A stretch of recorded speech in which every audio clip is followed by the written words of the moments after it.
महाराष्ट्र न्यूजमध्ये आपले स्वागत आहे। अंगणवाडी शिक्षिका मदतनीस अंगणवाडी ताईसाठी आली आहे एक सरप्राईज न्यूज। 16 डिसेंबर खास वार्ता पाहूया सविस्तर।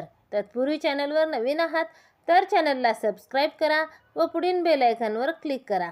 OTP येत नाही, ई-KYC प्रक्रिया अडकली, सर्व अडचणी होणार दूर, सरकारच्या लाडक्या बहिणींना मोठा दिलासा। तर अंगणवाडी ताईसाठी खास वार्ता। लाडक्या बहिणींना कडाक्याच्या थंडीत ई-KYC प्रक्रियेसाठी मोठी कसरत करावी लागत आहे। 31 डिसेंबर 2025 ची ही अखेरची मुदत आहे, पण बहिणींना ही प्रक्रिया पूर्ण जिकरीची ठरली आहे। त्यासाठी सरकारने अजून एक दिलासा दिला आहे।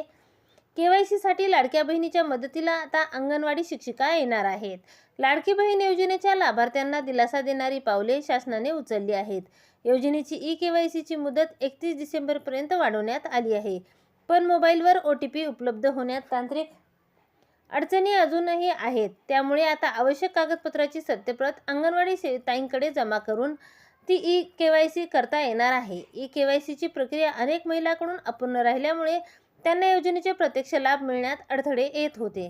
आता मात्र अंगणवाडी शिक्षिका स्वतः महिलांच्या घरी जाऊन आवश्यक कागदपत्रे तपासतील। या अंगणवाडी ताई आता ई-KYC प्रक्रिया पूर्ण करण्यात मोलाचा वाटा उचलणार आहेत।